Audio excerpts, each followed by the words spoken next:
Welcome. Welcome, John Hoffman. I'm so glad you're here. I think we're all finished taking pictures, which was a lot of fun, but let's get started because today is the last presentation in our Featured Artists and Conversations series. And I would like to thank all of you who have supported our program this summer. I think it's been fantastic.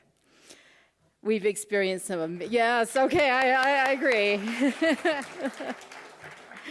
We've experienced amazing artists, and we've seen their work, and we've discussed some really exciting and interesting topics in contemporary art. I'd like to give a round of applause to the sponsors who've made the summer series possible. Thank you all so much.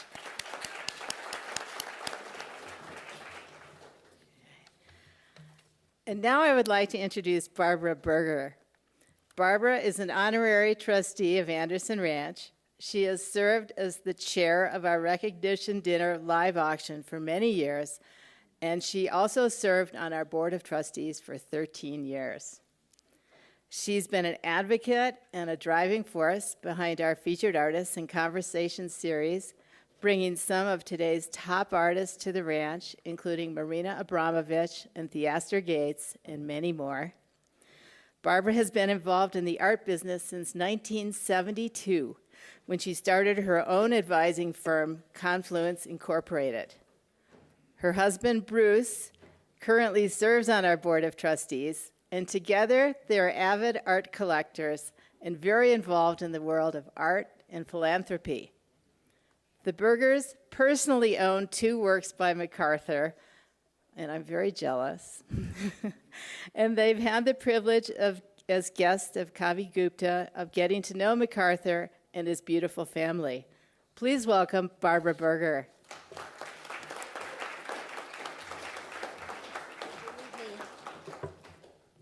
What a great crowd. I got to put this down. I even have my granddog here. So thank you, Nancy.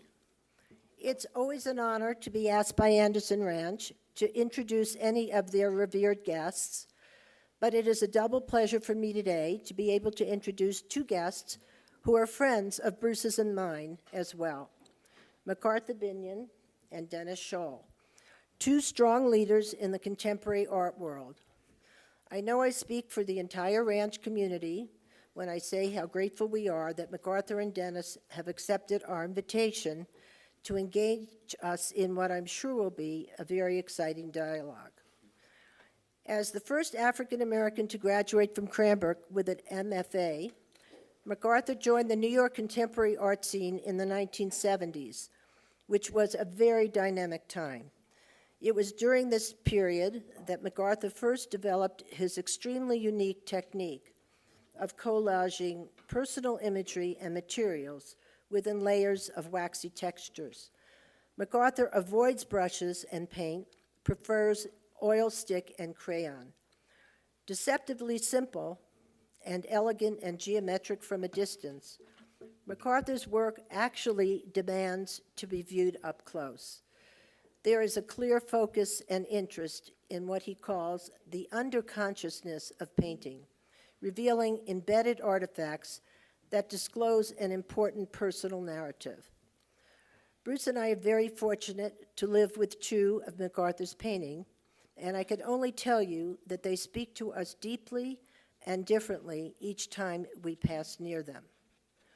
A self-described rural modernist, McArthur maintains a connection to his rural roots through his labor-intensive process as he produces deeply autobiographical abstract compositions. The final products are the result of a very unlikely convergence of influences, including modernist masters, as well as his own Southern African-American heritage. These influences also include his mother's quilts, West African textiles, and the rhythms of Black music and literature. Currently, McArthur lives and works in Chicago as a professor of art at Columbia College, and he is represented by the Chicago-based Kavi Gupta Gallery. And I am very delighted to say that Kavi, another dear friend of ours, is also with us here today. Altogether, we have partied in Miami and Chicago and have enjoyed many discussions about MacArthur's art and art in general. Bruce and I have also had the pleasure of meeting and spending time with Carla Mayer, MacArthur's very accomplished and beautiful wife, and his terrific children, Stella and Lucas. It is also with great pleasure that I introduce today's moderator and another good friend, Dennis Scholl. Dennis and his wife, Deborah, are distinguished contemporary art collectors. The Scholls are renowned for their fearlessness in taking experimental collecting risks and encouraging artists and curators to do the same. They currently are touring a show drawn from their collection entitled No Boundaries, Contemporary Aboriginal Australian Abstract Painting, and this will go to 6 U.S. museums. From 2009 to 2015, Dennis served an important role at the Knight Foundation, overseeing the foundation's National Arts Program, including the Knight's Art Challenge and Random Acts of Culture. Always looking to make important contributions to the art community, Dennis has served on many museum boards and committees. He has taken leadership roles in initiatives dedicated to building contemporary art collections of numerous museums, including, and among others, the Guggenheim, the Tate Modern, and the Perez Art Museum in Miami. And, as if all of this wasn't enough, Dennis is a 5-time regional Emmy winner for his work in making cultural documentaries. He is also co-founder of Betts and Scholl and an award-winning wine producer. And I can personally tell you from our own experience that the wines are very delicious. And so, please join me in welcoming Dennis. Thank you.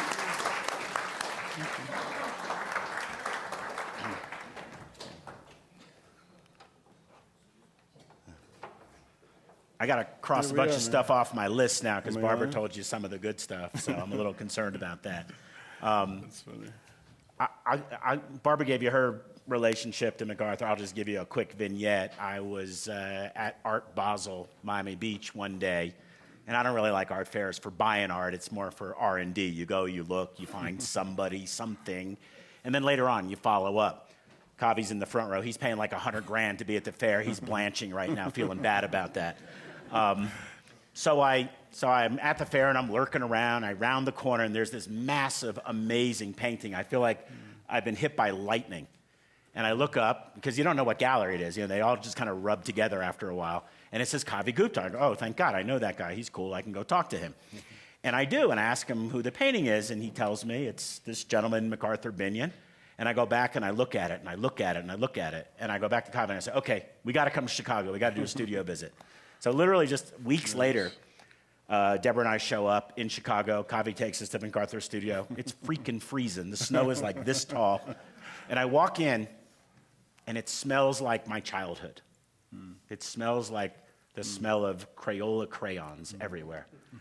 And I didn't know what it was at first. I didn't know, you know, it's very Johnsian, like melting in caustic wax or whatever. And I walked right up to one of the paintings, just like,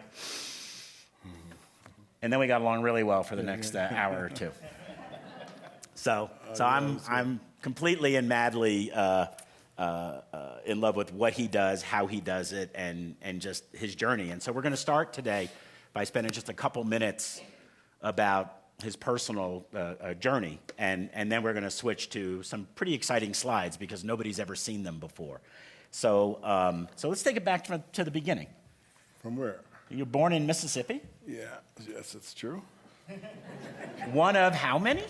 11. I'm the sixth born of 11 children, 5 sisters and 5 brothers. Now, I'm in the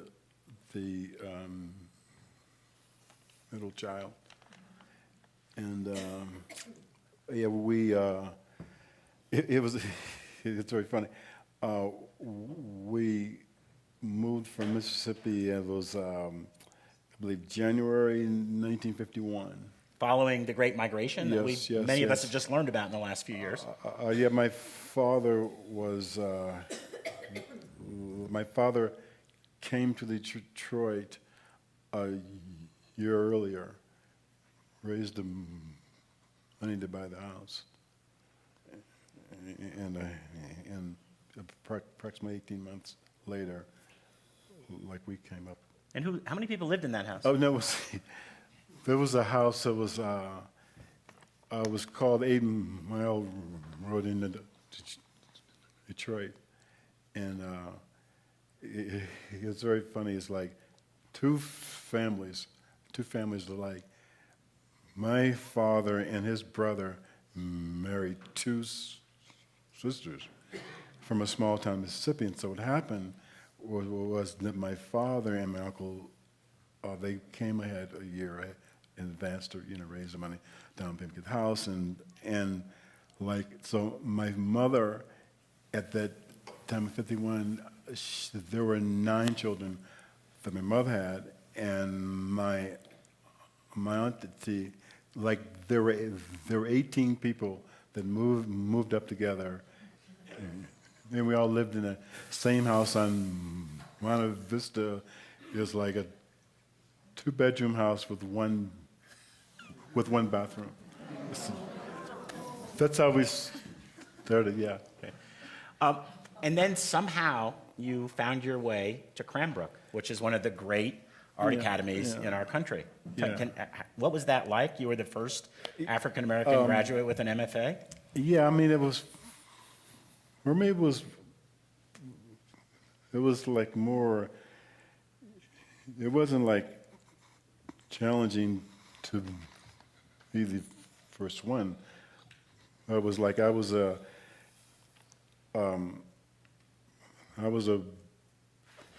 what happened earlier was that I started as a writer. And what happened was that as a late teenager, when I was 19, I dropped out of school and I moved to New York City and had a job, my first job as an associate editor of a magazine. It was a How You Act magazine, and it was the first legislation for the anti-poverty program by Adam Clayton Powell Jr. in 1966. And so for me, I had already found my voice, but I had to find my hand. So you went back to Cranbrook. Yes. And you graduated. Yes. And then you did what all great aspiring young artists do. You went to the city. Go to New York. Yeah, it was in 1973, and it was very fortunate. Like at school, I was at Cranbrook. Like we would have a different visiting artist would come at least once a week, and so the person that I studied with there, George Ortman, he was a very significant painter in New York in the 1950s, and him and Johns were buddy. I mean, they were both like the top painters, and also he was one of the painters that influenced Donald Judd and Dan Flavin later on, who became one of my friends. So who'd you hang out with in New York? Like the first, I had like met Flavin already as a student, and also Ronald Bladen, and so when I came to New York, I would meet them at Max's Kansas City like every other Wednesday night, and it was very funny because I remember Flavin Dan telling me. This is 74, and I was like 27 years old, and he said to me, like, I didn't understand what he meant then, but I later on understood. He said that painting and sculpture is a old person's game. that was very funny. That was 1974. And you were a young person. Yeah, I was like, yeah, it's a long way from now. Yeah. But like, and then there wasn't anything called an art world yet. I mean, that term came along in the 1980s. And so it was a very small, like, community, and like, artists that you like really loved their work, and they were, very famous and all that stuff. You could ask them to visit your studio, and they would say yes. It was really Yeah. It's a little different now. yeah, it's very different, baby. So It was very special time. It's So, good. Artist Space comes along. Oh, yeah. And there's these two Yeah, guys you yeah. may have heard of named Saul LeWitt and Carl Andre, Carl who are Andre. curating a show. Yeah, it was, And they put you in the show. yeah. How was that? Actually, it was Ronald Bladen and Carl J. and Saul. It was like, well, I moved here. I finished school in May. Moved here in July. My teaching position started, September 1st. I'm like sharing a loft with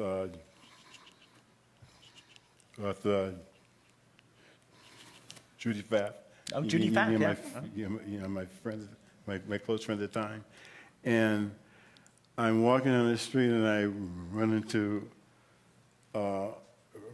Irving Sandler, Ronald Bladen, and Saul, I believe. And they asked me, this was like September. And they asked me if I wanted to be in the show. And it was like... On the street. You just met him on the street. No, I mean, it's a very simple thing. If you, in the 1970s, like if you stood on the corner of West Broadway and Spring Street, you would see everybody in the art world, everybody in one day. I mean, it's a very small thing. But what happened, Ronald Blaine, he had warned me that this was very fast. I've been in town very shortly, but what happened was that as a student, I'm in Detroit, and I'm having my first show. I was like, this was my thesis show. So That doesn't count as a show. You know that, right? that work opened and on April 13th in '73. I had met Flavin and Michael Goldberg and Bladen because they were in town for a show at the museum, and they said that they would come to an opening, and they were there at the opening. So I kind of opened up this whole... Sure.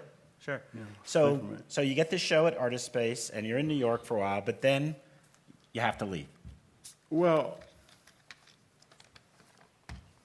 I was there I moved in '73, and I was there until '91. I didn't have to leave.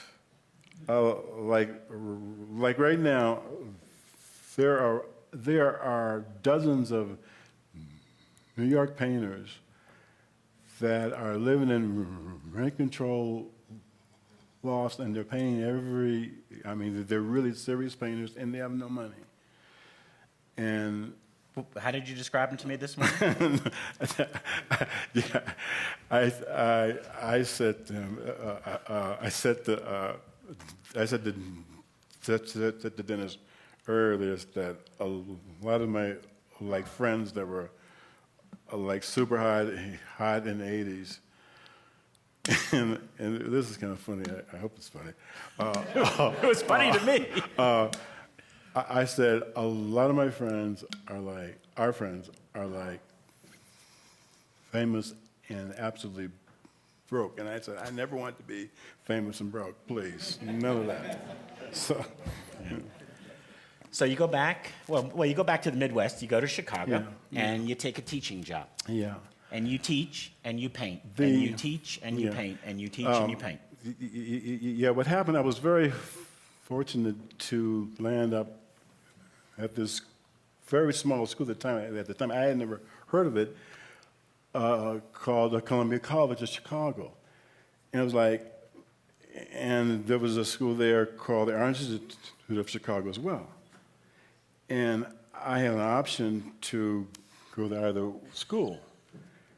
And so my position was that the people at the school that I recently retired from, by the way, last month, they more or less assured me that I only had to teach, as opposed to Art Institute, like I would have to be part of the community, and I would spend another 2 days teaching, and it's very rare, and this is something that's going on with a lot of schools, art schools, and that makes you guys right here very special, is that increasingly the people that are teaching, because of their requirements, cannot find time to be an artist, and it's really, it's a tragedy, really. Yeah. So for the last 23 years, though, Yeah. you have taught Yeah. and painted. And like Yeah. I said, taught Yeah. and painted. Yeah. Yeah. And during that time period, I'll go out on a limb here Yeah. and say you didn't have a lot of mainstream success, Right. a lot of mainstream attention. Yeah. What sustains you during a period like that? Well, I believe in myself, of course, in the work I've been doing for the last 30 years. But I think primarily for me, I don't come from the traditional, like your artist. As a young child, you draw and you go to museums and a lot of Rembrandt and all that stuff. And for me, I wasn't. So for me, my work always came from an off-center place. But what happened in the 90s and the early part of the century, the world moved, and so I'm pretty well positioned now. So the world came to you. More or less, yeah. There's nothing wrong with that. Yes, It's not a bad thing. No. But the point is that I was trained. The way I was trained is that, like in the end, it's simple. The work speaks for itself, and so the rest of it is magic. I don't know, something. But it's all about the awesome. work, and that's old school, but it's good. We were comparing notes. McArthur went to his first museum when he was 19, and I went to my first museum when I was 22, so cheers to that. All right, we're going to go to a few slides and talk about the work specifically a little bit. The really interesting thing about what we're about to see is that nobody's seen it before. McArthur has a show opening in New York at Gallery Lelong on September 10th, so if you're in New York for the fall season, please go see it. And he's been kind enough to bring us slides of some of the show. Yeah. So it's an interesting thing that you do, and that is that you kind of mine your past. Yeah. Oh, hold on. There's one more thing I'm going to say about our conversation earlier. Like, we were like joking around, but I was really, like, this is something I really feel deeply about, is that I said earlier, like perhaps, like for me, I want to think that language has no place in the work. So I want to start with that thinking that all the language comes after the work. So And we were talking about you're still writing, and you've been on a wild road trip for the last few weeks. Yeah, A lot of Europe, back home for a day, and then to here. And you got a little folder there. So if you want to dig into that folder at any point during this conversation, and tell us what you've been thinking about, we'll be down for that too. cool. I mean, I don't really lecture at all, but for the last 3 years, because of this guy right here. He's pointing to Kavi Gupta Kavi. for those of you that can't see.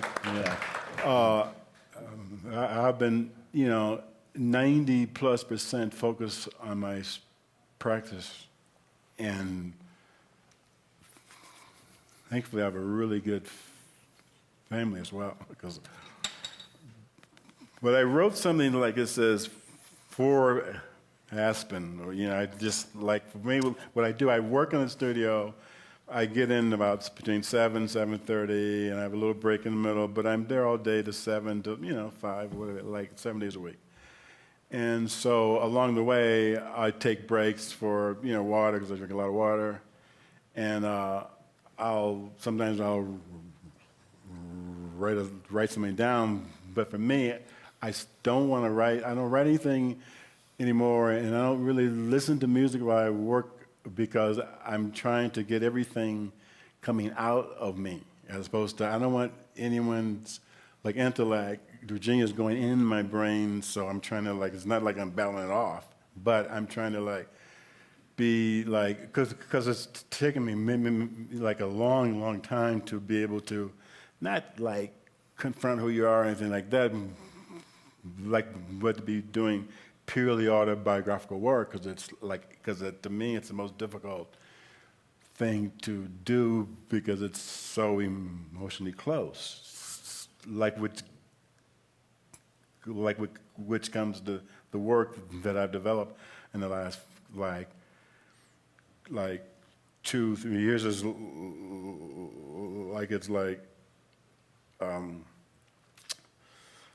I don't like to use the identity word, but let me just try to. I to the dentist, I like to think that there is no language for the work. The DNA studies, from the last few years, are and these new paintings are a consequence of the studies, and so these became DNA black paintings, and they're all based, except rare exception, based on my birth certificate, which is white on black. And it's from the original one from 1950. I think I had a second one in 1951. But I say the DNA paintings are my emotional gene pool of my body / mind. Then I say, and this is all for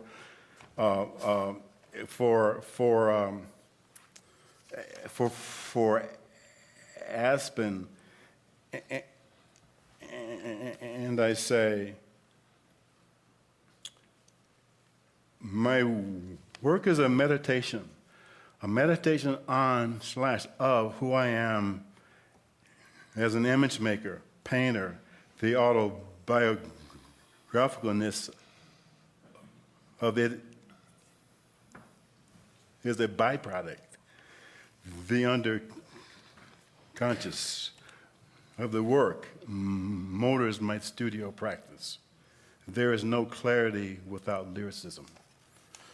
And then I went to, this is still for Aspen. This is on a flight from Europe, I assume. Well, this flight from Lisbon, and then I continued some of it as I was circling, trying to land to Aspen. And we've all could have written novels during that time period, trust me. We understand that completely. And then this morning, I wrote something this morning, I had to go walk. And I was trying to think of here it is. I I wanna, colon. I use the colon a lot because the colon introduces. See, for me, like I'm also like the grid part of it's like it's kind of like, like when I was a child and there's a woman in the audience that I went to elementary school with, Lynn Goldsmith. There, and I went to elementary school like back in Detroit. That must have been a hell of a class. I know, Lynn. So I just lost my train of thought on that one.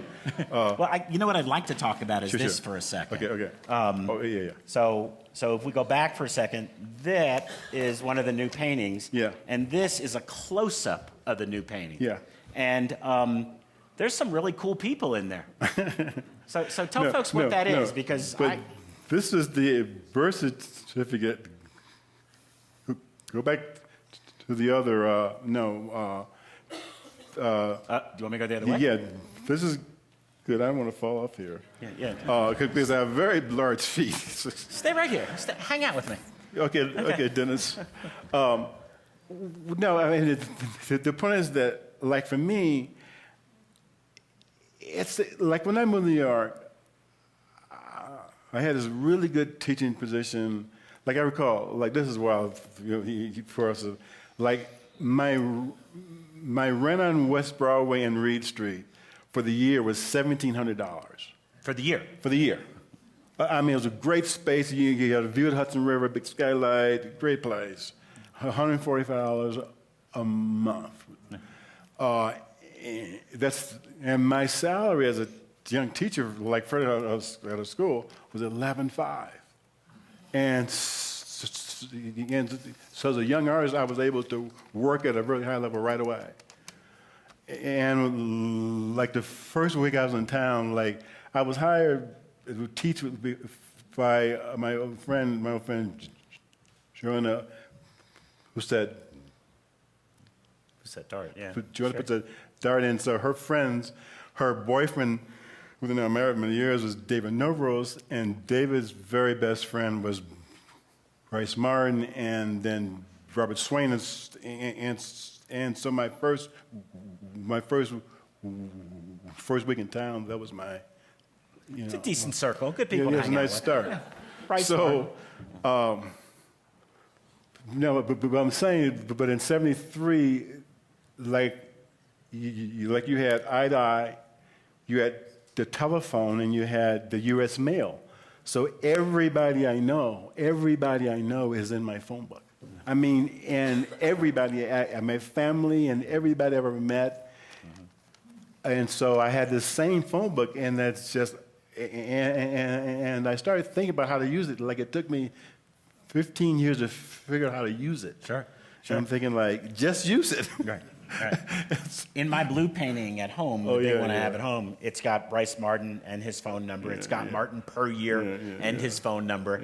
And every now and then I'll just like get real squinty close to it late at night and try and find other people. So. No, but the thing is that those numbers are still live because people in Manhattan, they never change the numbers. So those numbers are live. I'm going to ring up Bryce Martin really late one night. Yo, and Bryce, say, dude. Bryce, what's up, man? Well, so talk about the mark making also. Let's talk about the mark making, because I went to the studio and I watched you work because you tended to talk to me while you were working, and it's heavy duty. I mean, you're not there kind of just slapping it around. I mean, like for me, it's like, I should finish reading this.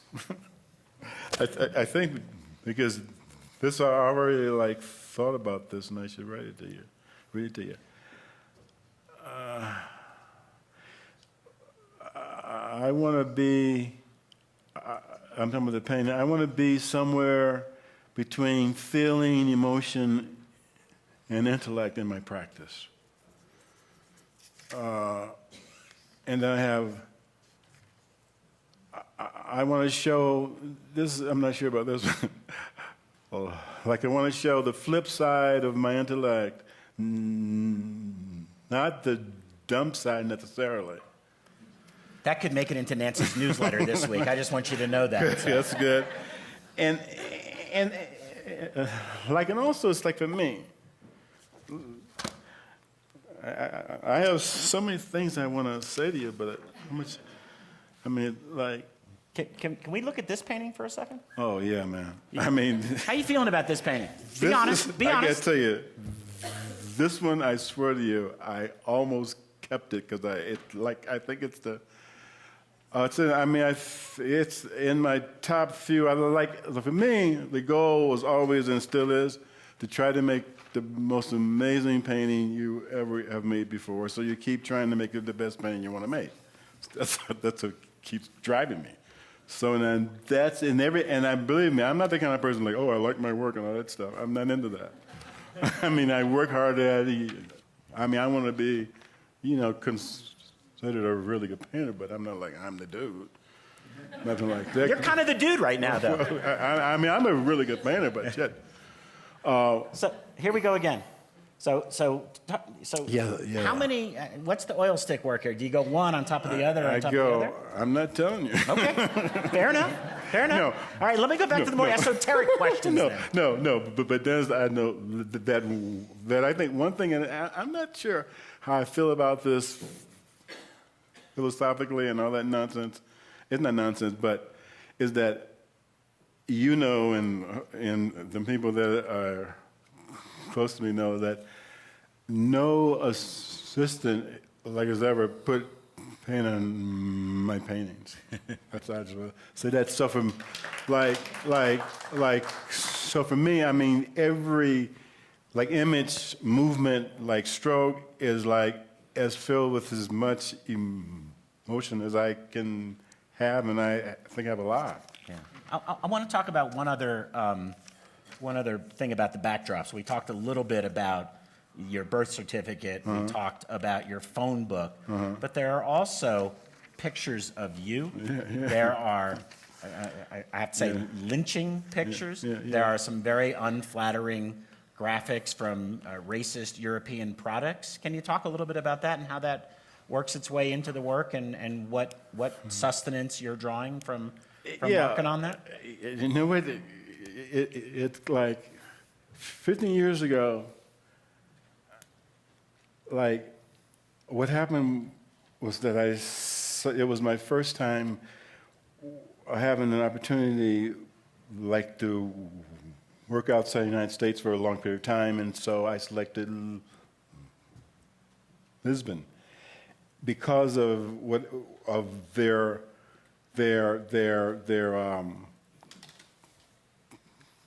colonies, and after the revolution in 1974, the colony of Angola and Mozambique, they were free to come home. And I was very curious about migration and comparing an African migration to my American migration. And I was and along the way I discovered something really funny, is that, not funny, it's my titles, I have very funny titles, not funny, but titles to me are very important, to my work, and I'm very, Well, what about Ghost Willie? The Ghost title comes up a lot. Willie is your deceased brother. Yeah. Ghost Willie. I mean, what are you trying to tell us? Ghost, it's I'm retracking me. So it's my mother and her sister swear, as a child, I would hear these stories, they swear they saw their aunt crawl out of her skin. Things like this, not voodoo necessarily, but really highly spiritual, way, as a kid, I'm 4 years old. But, what'd you ask again? No, I was just talking about the idea of these underlying layers in the paintings being kind of ghosts to those of us. Well, the ghost, and for me, it's still about the about the underconscious of the work. It's because between the birth certificate and a this book that has everybody I've ever known in my life, and also working. You're seeing these names of people you've known all your lives, and you are seeing their faces, and this happened, and it's like a hugely emotional way to work. And but you asked me something else that I want to come But back I have to. one more question for you before we take some questions from the God, audience. This is going to be horrible. I so- have a feel it coming. I feel it coming. No. I just want to see if you're willing to gloat a little bit. That's Oh, really my shit. question, and that is that, you know, recently, some of the best curators I know, like Valerie Cassells Oliver, Franklin Sermons, have really come to the work, embraced the work. The market, if we can talk about the market, we don't have to, has embraced the work. Do you ever feel like yelling like where the heck were you guys, you know, for the last 20 years? Or does that, what do you think about now? No, I just, I think it's like, for me, it's like it couldn't have happened at a better time because, like, I'm so ready for it. And the part about it was that I was perfectly fine where I was. Sure. And I was, Fair enough. And the point is that I'm still there in a lot of regards because no one comes to my studio. I mean, God, and like I have one assistant, but he's my aide, and he was going to be here. And the reason, this is my first assistant ever, and so I made a position, whereas that, like when I left my teaching position after 2 years, which was like a big bold move, but it's like I made my aide like a position because the aide for me has to be working in their own studio. I'm not going to have someone working that's not doing their work. And so I don't know why I started that. Well, we're just talking about success and how it's changed But, at all. yeah, I mean, so that's a very important part because before I had to do, I mean, the work, like, the surface is really, if you know, it's really lively, but the point is, a very arduous journey to make that surface happen, like before the paint goes on. To make it sing, yeah. And before I had to do that and that, and now I have help, and it's really helped me, really, because I have a Rolodex this long of painting. So for me, so now I'm just really hitting it really hard, and It's incredibly exciting to watch. I feel privileged, really, to have gotten the opportunity to live with the work, and I'm thrilled for you, honestly, and I mean that. So let's do the house lights and let's take some questions. Thank you. That was like horrible. That was horrible, wasn't it? Larry, everybody, wait for the mic, please, and tell us who you are. Larry Fields from Chicago. That's Larry Fields. I'm McArthur. I don't know if everyone. Larry, you got any of this work? Yeah, we have a few pieces. I of thought course. you might. I don't know if you saw the movie Woody Allen where he played Zelig or something. Sort of a guy on the outskirts of all these pictures. McArthur Binion in the collector scene in Chicago always seemed to show up over the last 10 or 15 years at all these art events. And I keep asking, Kavi, who is this guy? Great painter, great artist in the past, but sort of off in the distance. And what you see in Chicago over the last several years is African-American collective of artists coming out, whether it's Rashid Johnson, the Astor Gates, Nick Cave, and of course, Kerry James Marshall. You're sitting back there with your provenance coming from New York, hanging out with Basquiat in those days. And I want you to comment on anything I'm saying right now, but I think the comment was, I got out of New York because if I stayed there, I was going to die, something like that. And your health right now looks amazing. This guy's the most spry guy in the world. He'll give you 20 push-ups right now at his age, for sure. But if you want to comment on what it's like Chicago and how to get out of New York. Thank you. Were you a lurker in Chicago? Did you lurk around the scene? No. I mean, like for me, look, I saw the sunrise come up every day from 1975 to 1987. I don't need another party. So it was, That's my quote of the day. I don't know about the rest of you. So but to get to your question, by the time I came to Chicago, I was 46, and for me, what happened, I was able to really work, because I don't care how successful like you are in New York, there's so much, it's so hard to get the fucking work. I don't care how many sisters you have and all that shit, you know. It's just like, and so coming here, but for me, I was, like for me, I've been always not an outsider. Okay, Larry, this is it. This is how I'll do it. Like in Chicago, I kind of became famous, like a while ago, for being a person that knew everybody and no one had ever been to my studio. So it was like, so it's kind of like I kind of. Anyway. Rashid was here a while ago, and he's my student. Yeah, he's my you've student. had a tremendous influence on him in terms of his work and his success, and sending him down some of the paths that you need to follow to succeed. Hans, other questions? Kavi, why don't you tell us? Why don't you get the mic and tell us what drew you to this work? I think I'd be very interested in hearing. I think everybody would be interested in hearing, because, like Larry said, he didn't show up last Tuesday. It's hard. Go ahead and stand up and show people. You've flown all this way. I'm here to embarrass you. Comfortable sitting. All right. Honestly. It's funny.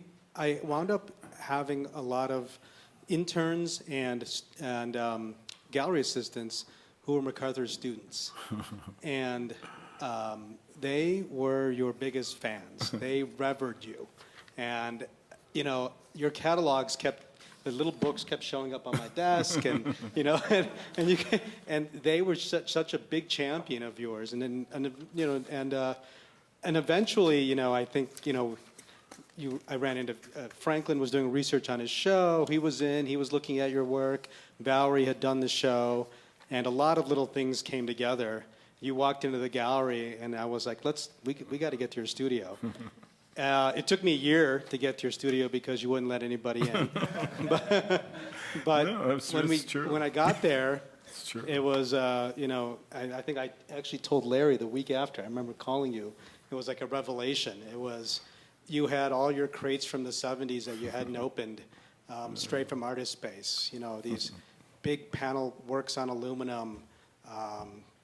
It was just the most fascinating find, and listening to your stories and seeing the work so consistently done over many years and never really caring to show it anybody.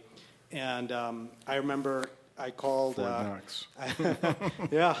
called every curator in Chicago that day. Cool. Sent a car out to pick up Naomi from the MCA.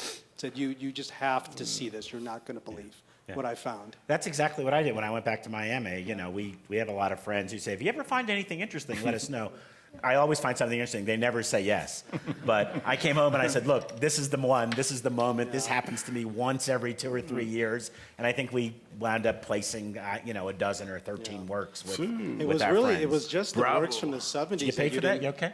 Sorry. It was just seeing how much of a first mover McArthur was.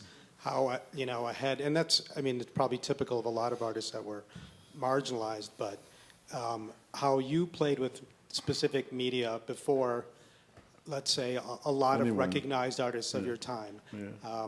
How those artists who came into your studio, who of course are now hugely famous and blue chip, started doing things after you did them. Realizing the timeline of your works, and then looking back to when other artists had started doing specific things, that's all of a sudden you're just, my head just started exploding. It was just unbelievable. Right. Others? Questions? Nance? I just had one more. I wanted to touch. They turned you off right away. Yeah, sorry.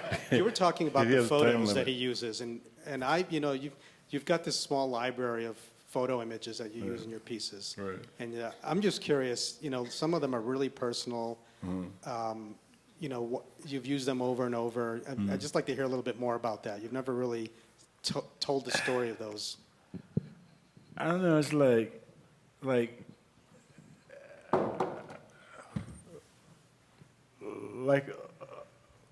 what I'm like trying to say to everybody is like, I'm trying to like, okay, this is how I think as a painter, and it's not all like I'm very well versed in the Queen's English, but I'm trying to transpose the Queen's English into a visual that comes from my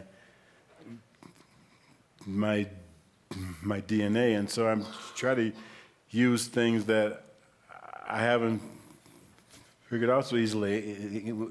And you know what, and everybody else, like this comes to a point like I finished graduate school in 1973, and I think that like a part of my, at least half of my brain is like, look, you've done this long enough where you don't have to be smart anymore. You can just make art. So that's part of how I feel. Another part is like I have to know where it comes from, you know. But I tell the students in a way, like my top students, learned pretty early on is that it takes more than talent, and also everybody's smart, so it ain't special anymore. Mm-hmm. You better think of something else. Mm-hmm. Yeah. Nance will give you the last question. Oh, thank you, Dennis. McArthur, will you talk about the crayons? There are just all sorts of unique materials you could use, and you go back to the most basic thing that we probably all started with. Yeah.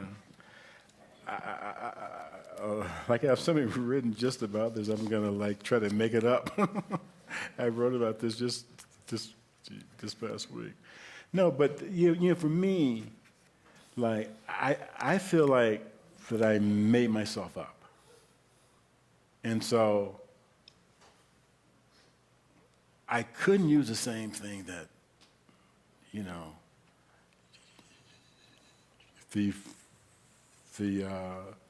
these Sienese masters use and stuff. And so I started out doing oil paintings, you know, and I was good at it, you know, like, you know, I knew how to move color and image and stuff. But for me, it's that, like I've always, like I'm quietly super competitive. You know, I want to bury you. You know, but yeah, you know, like that's a metaphor, by the way. So I mean, you know, like Mr. Scholl here is like he mentioned the word early on, Johnsian. And, you know, I don't mind being compared to someone like Jasper John, that's fine. But it's like, it's kind of like the other side of intellect. Mm-hmm. Like for me, you know, I think he's, you know, a really good, great painter and all that. But when you examine his work closely, there's the surface application of him is perhaps it's at least secondary, perhaps tertiary. So for me, I want to be on the other side of that, and it doesn't have to necessarily, like I didn't discover John's, I knew his work before, like he has the crayon uses, doesn't have much to do with wax, what has to do with something very simple and primal. And therefore, I think it was very simple and primal. I could pump in and produce and raise the volume of the emotional content. Well, it's been an unbelievable, please, yes.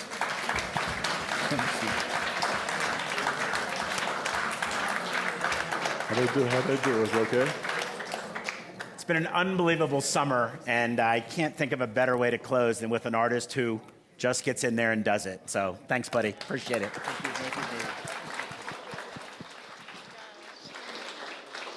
Well, Dennis and McArthur, thank you both so much. I agree. What a great way to end our wonderful summer. Thank you so much.